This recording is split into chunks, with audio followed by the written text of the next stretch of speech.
안녕하세요. 한국무역협회 중국실 안병선 과장입니다. 안녕하세요. 한국무역협회 중국실 편명선 과장입니다. 네, 지금부터 한국무역협회에서 준비한 코로나 이후 중국 시장 어떻게 준비해야 할까 두 번째 시간 코로나 후폭풍을 대비하라.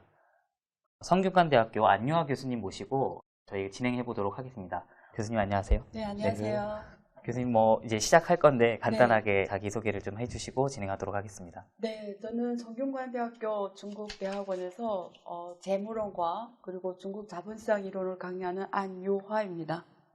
네, 반갑습니다. 네, 반갑습니다. 네, 아니 교수님은 저도 성균관대학교 재학 중이어가지고 근데 네. 제 강의 안 들어주셨잖아요. 너무 하는 거 아니에요? 수업이 어렵다는 얘기를 많이 들어서 꼭 듣도록 하겠습니다. 네. 교수님 요즘에 여러 매체에서도 많이 나오시고 해주셨는데 네. 저희 이렇게 무역협회랑 함께 해주셔서 먼저 감사드립니다. 네, 저도 감사합니다. 네. 그래서 오늘 사실 약간 개인적으로 이렇게 벼르고 왔습니다. 아, 그래요? 제가 준비를 해야 되겠네요. 네. 좀 많이 여쭤보고 네. 많은 정보를 최대한 듣고자 준비를 해봤고요. 네. 바로 진행을 좀 하도록 하겠습니다. 네. 사실 이제 코로나 때문에 전 세계가 참 정말 어려운 가운데 있는데 코로나 때문에 이러한 모든 일들이 터졌다라고 보기에는 사실 코로나 이전부터 네. 좀 많은 조짐들이 있었고 또 경제 상태가 그전부터 좀 어려워지고 있었던 면들이 있었던 것 같아서 네. 먼저 좀 교수님께 드려보고 싶은 질문, 첫 번째 질문은 코로나 발생 전에 이 글로벌 시장이 어땠는지, 한국 시장은 어땠고 중국 시장은 어땠는지, 이 현재의 문제가 단순히 코로나만의 문제인가? 그러니까 결국 코로나가 없었더라면 현재의 문제들을 겪지 않았을 것인가? 네. 이런 좀 네. 접근해서 한번 여쭤보고 싶습니다. 일단은 우리가 흔히 말하는 경제 주기설에 보면 주글락 경제 주기라는 게 있어요. 그게 보통 7년에서 뭐 10년을 주로 쓰는데 그게 주글락 경제 주기거든요. 근데 2008년에 글로벌 금융위기가 터지면서 전 세계가 한번 큰 충격이 왔죠. 그래서 중국을 포함해서 당연히 한국, 미국 포함해서 전 세계가 굉장히 어려운 상태였고 2012년에는 유럽의 재정위기 왔단 말이죠. 그래서 이렇게 지금 2020년이니까 약 8년 지났습니다. 근데 그동안 했던 게 뭐냐? 글로벌 금융위기를 극복하기 위해서 특히 중국 같은 경우에는 4조 위안, 그리고 지방정부까지 매칭하면 한 8조 위안 돈을 풀어서 사실 양적 완화를 하면서 중국 경제가 성장을 안정적으로 가면서 전 세계 수요를 미국이 시장 역할을 하다가 상당 부분 중국이 수요 역할을 하면서 세계 경제를 연착륙 시켰어요. 근데 사실은 우리가 2008년 이후로 보면 전 세계 경제의 태세를 보면 사실 경제라는 게 이렇게 하나의 새로운 경제 사이클로 가려면 결국은 새로운 기술이 나와줘야 되거든요. 근데 사실은 우리가 지금까지 쓰는 많은 기술들, 인터넷, 지금 가장 인터넷 많이 쓰잖아요. 이게 사실 70년대 말, 80년대 이미 나온 기술이었고요. 그래서 솔직히 말하면 과거 30년 지금 우리가 보면은 그렇게 인류 사회를 획기적으로 변화시킨 기술이 안 보여요. 단지 2010년 이후로는 모바일 인터넷이라고 해가지고 우리가 애플 핸드폰 같은 게 나오면서 전 세계가 핸드폰 자체가 인터넷이 되는 거잖아요. 모바일 인터넷 역할을 하면서 그게 굉장히 또 새로운 수요를 이끌었죠. 왜냐하면 전자상 거래가 폭발적으로 성장하기 시작한 거예요. 근데 전자상 거래가 성장했다는 거는 지역적 타파를 했다라는 거죠. 그래서 해외 간의 결제는 직구 구매로 이어졌고 중국은 14억이라는 시장이 31개 성시에 나눠서 이렇게 시장이 분할된 시장이었다가 모바일 인구가 10억 명이 늘어나면서 그 10억 명이 하나의 단일 시장을 구축하게 된 거예요. 그래서 그동안 이것이 또 새로운 수요를 만들어내면서 이렇게 경제를 이렇게 보였죠. 근데 사실 중국 경제는 2013년 이후로 지금까지 좋아진 적은 없어요. GDP 성장률로 보면 2010년 3분기에 10.4% 찍고 지금까지 계속 떨어져서 작년에 6.4가 그랬잖아요. 이렇게 6% 떨어졌잖아요. 근데 미국 같은 경우에는 우리가 흔히들 이번에 코로나 이전에 지금 최근에도 나오는데 중국 책무를 물리면서 원래는 중국이 아니었으면 미국 경제가 굉장히 좋았다. 주식시장도 굉장히 좋았고 이랬는데 사실 그게 아니에요. 미국은 어떤 상황이냐면 트럼프가 올라온 이래 주식시장을 굉장히 관리를 잘했어요. 그래서 주식시장이 굉장히 예쁜 그림을 보여줬어요. 굉장히 많이 수익률이 20%, 30% 넘게 올랐죠. 근데 그게 왜 그러냐? 우리가 실제는 미국 기업들이 펀더멘탈이 좋아서 미국 주식시장 그렇게 예쁘게 올라갔냐? 그게 아니거든요. 우리가 그 주가 지수를 M2로 나눈 비율로 보면은 그냥 절대적인 주가 지수를 이렇게 그리면 다우존스 지수도 그렇고 S&P 500도 그렇고 계속 예쁘게 올라가요. 중간에 이런 게 있지만. 근데 그걸 M2로 나눴을 때 M2는 직원의 통화량입니다. 시장에는 유동성. 그걸 나눴을 때 2008년 이후로 그게 M2가 그러니까 우리가 위는 주가 지수, 밑에는 M2거든요. 그 비율이 2008년 이후로 좋아진 적이 없어요. 무슨 말이냐면 2008년 주가 지수가 올라간 거는 그 무작위로 찍어낸 돈들이 미국 같은 데는 자산 시장이 좀 튼실하니까 거기를 간 거지 기업이 뭐 수익이 특별히 좋아서 주가 지수를 올린 건 아니었거든요. 그래서 지금까지 전 세계가 거의 비슷했다. 뭘 비슷했냐? 새로운 기술 혁신에 인한 산업의 구조 조성이 이루어지지 않았다. 계속 한국도 그렇고 중국도 그렇고 계속 먹고 살던 산업으로 계속 먹고 살았다는 거예요.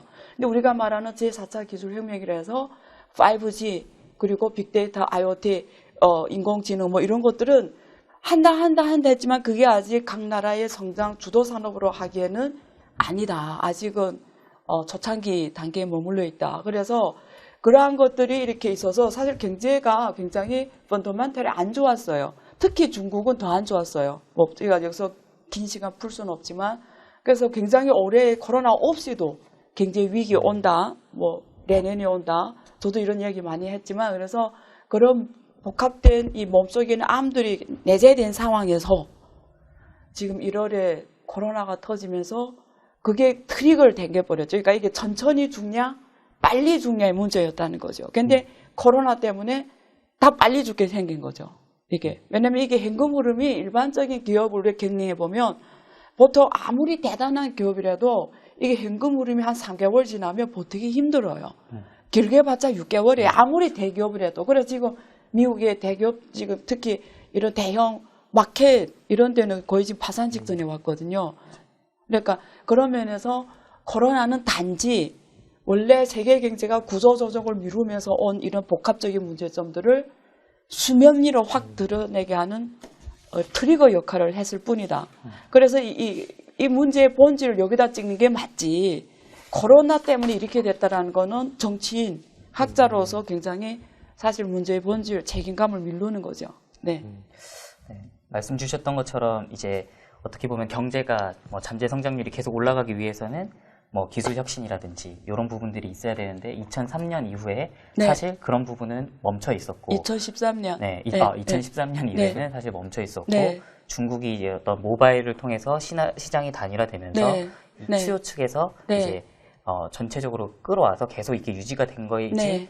실질적으로 새로운 성장을 그렇죠. 위한 네, 발판이 마련되어 있지가 않았고 그러니까 생산 요소 네. 향상이 없었다라는 거죠. 그렇죠. 네. 네. 생산 요소 부분에서 네. 향상이 없었고 또 미국 역시 네. 이제 현금을 찍어내서 네. 네, 어떻게 보면 주식시장의 그런 이쁜 모양들을 유지했을 뿐이지 네. 현실적으로는 사실 부족했었다 네. 이런 말씀 주신 것 같습니다.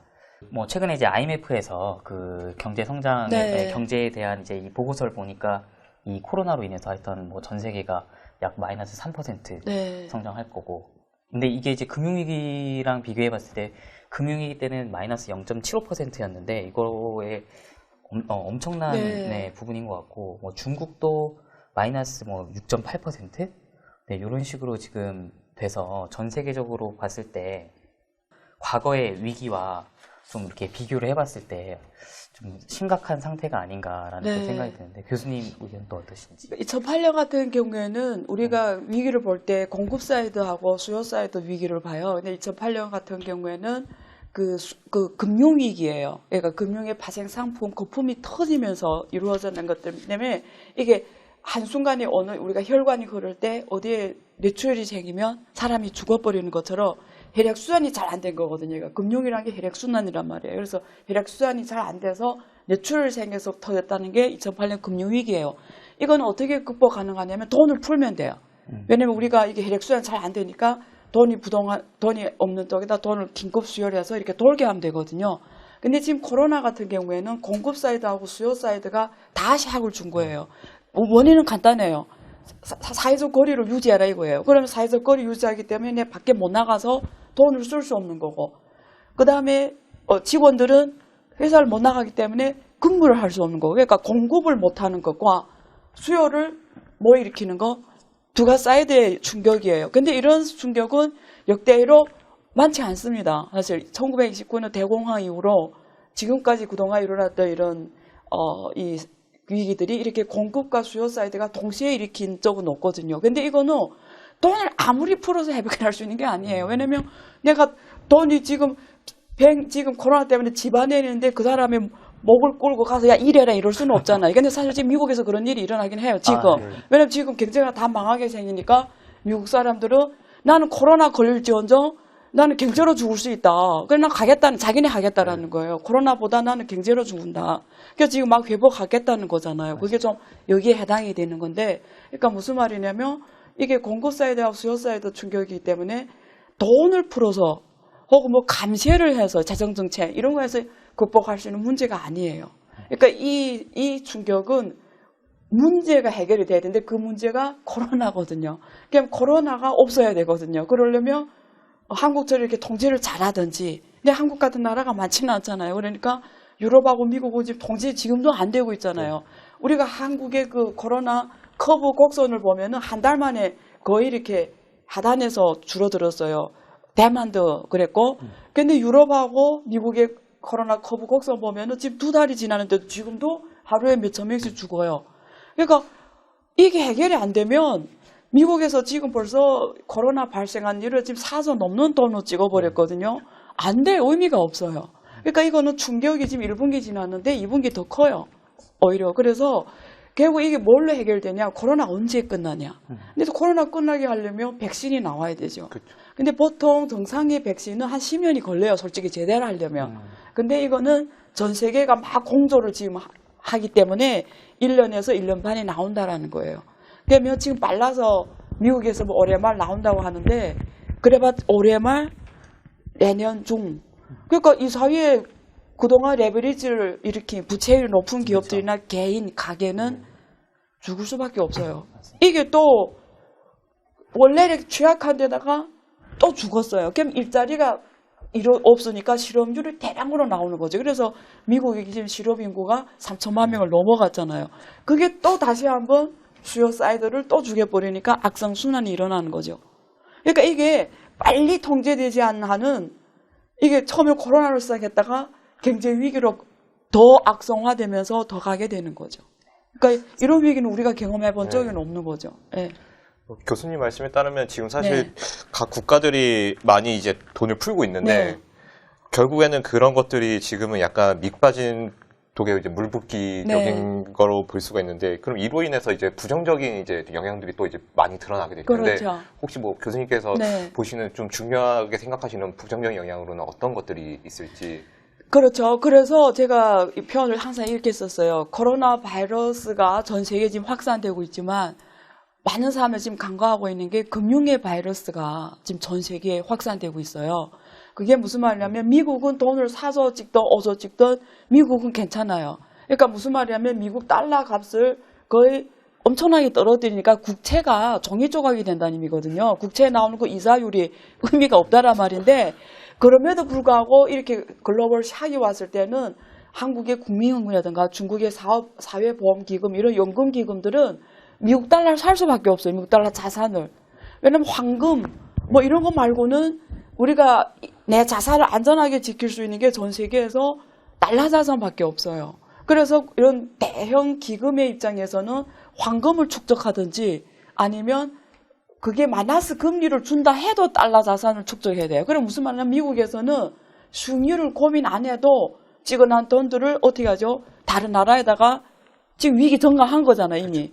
그냥 없는 돈을 사서 찍어냈는데 그걸 외국의 애들이 막 사갔단 말이에요. 그렇잖아요. 그러니까 이게 무슨 말이냐면 미국은 기축달러 국가이기 때문에 위기 전가가 가능한데 우리 중국이라고 칩시다. 중국이 만약에 위안화 채권에 대해서 만약에 뭐 0% 수익률을 준다면 사겠어요? 여기 국민연금이 사겠어요? 절대 안 사죠. 그러니까 중국이나 이런 이머징 국가들은 위기가 왔을 때 전가를 못 해요. 오히려 그것 때문에 더 가속화되는 거예요. 그러니까 지금 벌써 이 달러에서 시작된 이 금융의 바이러스가 전 세계에 나가고 있는데 벌써 이때 어떤 나라들이 망하냐 이런 나라들이 망할 수밖에 없는 거예요. 그러니까 평시에 외환보유액이 적거나 단기 외채가 많거나 그리고 경상수지 적자거나 그리고 평시에 국가 부채 높은 국가거나 이런 조건을 쫙 맞추면 나라가 한 10개 정도가 나와요. 그래서 이미 아르헨티나는 이미 국가 부도 채권을 몇 개 지금 국가 채권 국채 있잖아요. 상환을 못해서 이미 지금 뭐 국가 부도 직전이고요. 지금 이란이 이번에 그 화폐 계획을 갔어요. 5월 4일에. 그게 뭐냐면 야 이란이 진짜 황당한데 이번에 지금 석유 가격이 물 가격보다 싸게 됐잖아요. 그럼 이런 석유를 팔던 나라들이 다 망하게 되는 거예요. 러시아, 이란, 중동 국가들 다.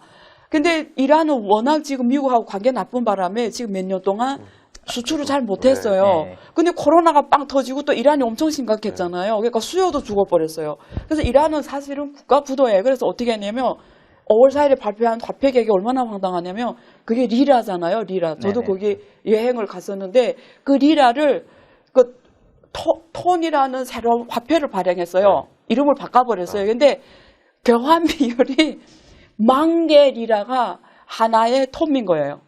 10,000개. 무슨 말인지 알죠? 그러니까 네네. 내가 원래 10,000원이 있던 사람이 호주머니에 갑자기 1원밖에 안 남은 거예요. 그냥 국민들이 그래서 돈을 뺏어간 거예요. 그렇죠. 이게 위기전가예요. 그래서 아니면 국가가 부도나는 거예요. 그래서 이런 일이 벌어지는 거죠. 그래서 브라질이라든가 말레이시아라든가 인도네시아라든가 이런 다 지금 후보에 있어요. 그래서 한국의 펀더멘탈을 이제 말씀드린 그 요원을 제가 다 체크해봤더니 한국은 다행히 97년, 98 외환위기를 겪는 바람에 지금 외환보유액, 단기 외채 이런 것들이 많지 않아요. 그러니까 뭐 아주 적은 건 아니지만 관리할 수 있는 수준? 근데 몰라요. 만약에 이게 시간이 길어지고 막 동남아나 이런 데서 막 연쇄적으로 일어나면 이게 외환이라는 게 특징이 뭐냐면 순식간에 날아나요.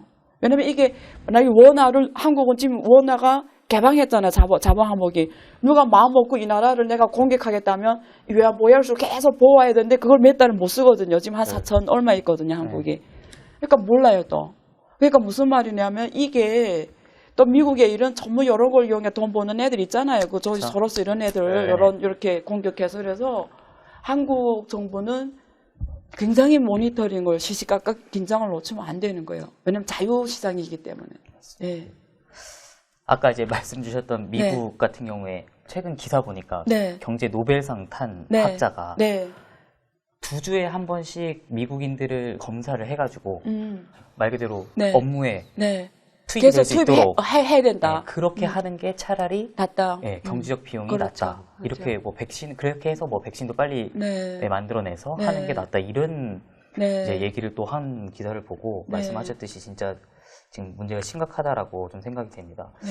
한국 같은 경우에도 지금 보면은 그나마 말씀하신 대로 이제 좀 조기에 관리를 잘 해서 IMF에서는 일단 뭐 마이너스 1.2%를 전망을 했는데 이것도 IMF 이후 사실 가장 큰 충격이어서 그렇죠.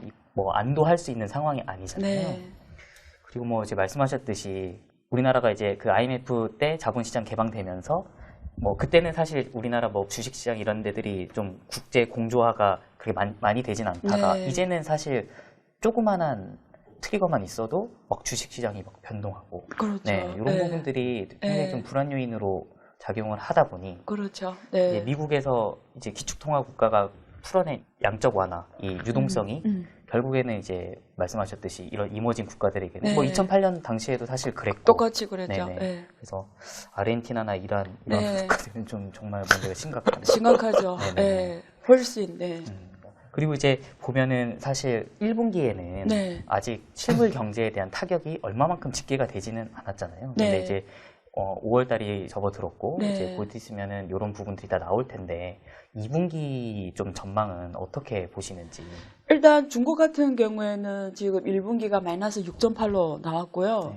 근데 제일 중국은 1월 말에 폭발해서 2월 초까지 클라이막스에 코로나가 다 도달했어요. 그래서 중국 데이터를 보면 그 2월에 제일 크게 떨어져요. 투자, 소비, 수출 다 마이너스 20 이상. 세계 지표가 그리고 수출이 마이너스 17.5. 그러니까 이렇게 확 떨어졌다가 3월에 거의 50% 회복해요. 그래서 예를 들면 투자가 마이너스 20이었다면 마이너스 한 10까지 왔고, 그러면 자동차 매출도 원래는 2월에 마이너스 80까지 떨어졌다가 그러니까 마이너스 80인 거예요. 그러다가 3월에 마이너스 40, 절반이 회복하고 이렇게 해서 지금 4월에 데이터 오면서 체크해 보니까 4월에는 수출이 3.5%더라고요. 수출이. 근데 차이신의 PMI 지수가 아직도 44.5. 그러니까 이게 50 이상 넘어야 확장이잖아요. 그렇죠. 그러니까 아직도 이게 공급 측면에 봐서도 아직은 수요나 이런 게 지금 부족한 부분이 있는 걸 보이는데, 근데 중국 데이터로 보면은 1분기에 비해서 지금 4월에 나온 데이터 하나만 보면은 수출이 좋은 것처럼 보이는데, 근데 이유가 이번에 그 유럽하고 미국이 코로나가 확 터지면서 마스크 의료 장비 이런 걸 엄청 수요하는데 전 세계에서 하루에 2억 장을 생산할 수 있는 나라가 중국밖에 없는 거예요. 그래서 중국이 1월부터 하면서 마스크 공장이 대량으로 몇천 개가 생겼어요. 그래서 그걸 생겨서 수출을 엄청나게 했어요. 그다음에 호흡기, 의료 장비가 엄청 많이 나갔거든요. 그게 이번에 4월 데이터에 나온 거거든요. 그래서 그걸 빼고 그냥 우리 다른 일반 산업으로 봤을 때는 사실은 더 악화됐죠. 왜냐하면 유럽하고 미국은 거의 섰죠. 공장들이. 특히 자동차 다 섰잖아요. 가동이. 지금 한국에 거기 현지 자동차 다 섰잖아요. 멕시코라든가 저쪽. 그래서 수출이 사실 굉장히 어렵죠. 그래서 그게 이제 2분기 6월까지 해서 나올 건데 유럽하고 미국이 데이터는 2월에 반영이 돼요. 그러니까 1분기는 중국의 데이터가 반영이 된 거고 그다음에 이제 한국이 2분기 데이터는 유럽하고 미국의 충격이 오는 거죠. 근데 유럽하고 미국이 충격이지만 또 중국이 주로 유럽하고 미국이 주요 수출 지역이에요. 중국이 1위가 유럽, 미국 이렇거든요. 만약 아시안 국가를 다 합하면 사실 무역 규모가 1인데 그거는 그만한 나라를 합해서 그런 거고, 그래서 주로 아시안, 유럽, 미국 이런데 지금 저쪽이 그냥 문 닫아버렸잖아요. 그러니까 중국이 또 거기서 또 타격 와서, 그래서 중국 타격, 유럽, 미국 해서 한국은 2분기가 데이터가 훨씬 안 좋게 나올 거예요. 네. 사실 그런 것 때문에 이제 뭐 더블 딥 우려도 맞아요. 계속 얘기가 되고 있는 부분이 있는 거고, 참 쉽지 않은 상황인 거는 분명한 것 같습니다. 네. 좀 다음 질문을 또 한번 드려보고 싶은 건, 중국 정부에서 지금 이제 갖고 있는 경기 부양책에 대해서 좀 간략하게.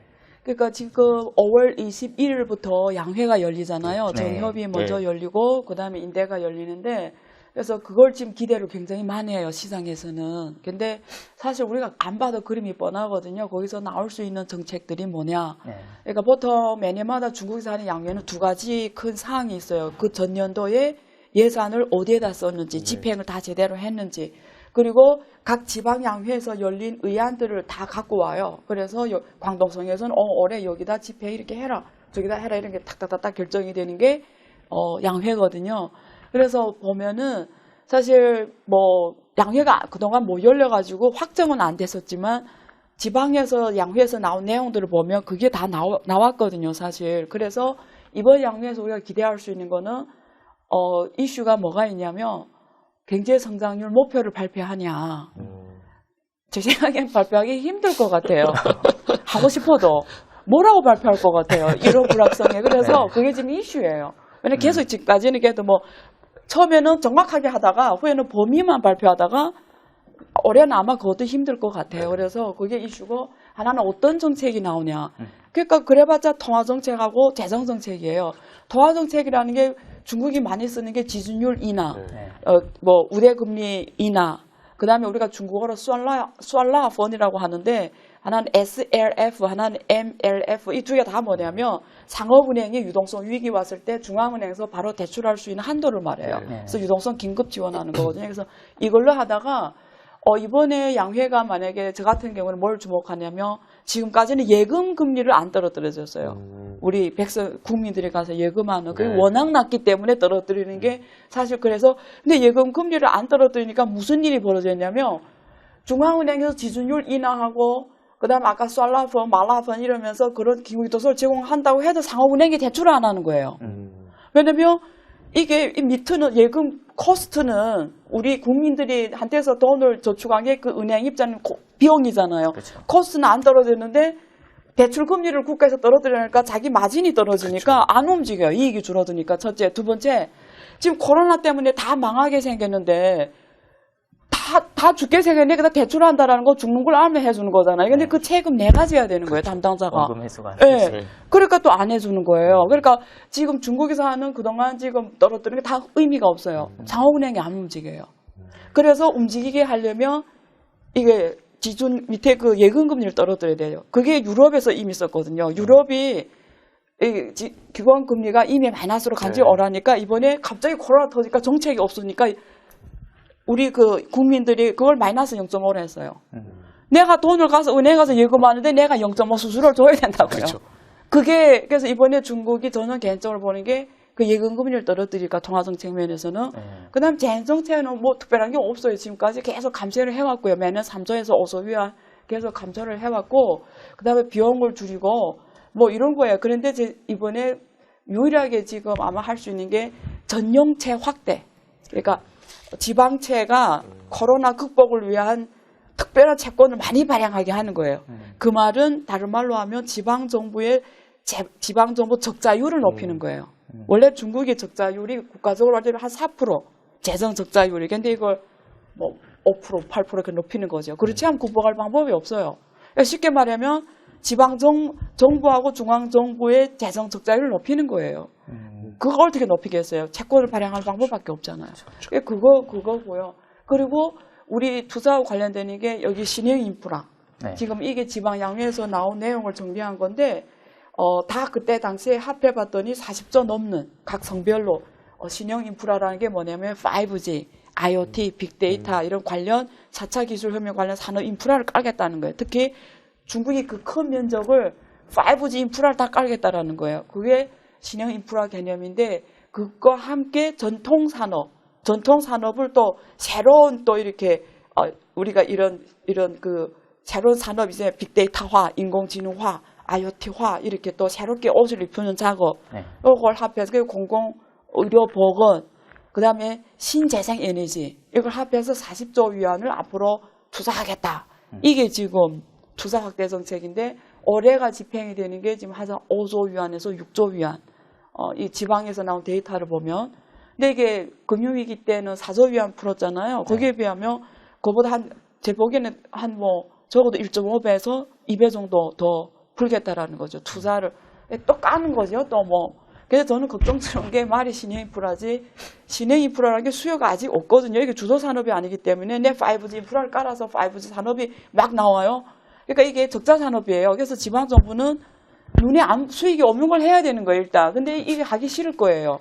그러니까 내 생각에 이름은 신형 인프라라지만 돈이 또 이렇게 빨리빨리 돈이 나오는데 투자될 수밖에 없으니까 결국은 또 부동산이나 이런 데 흘러갈 확률이 굉장히 높죠.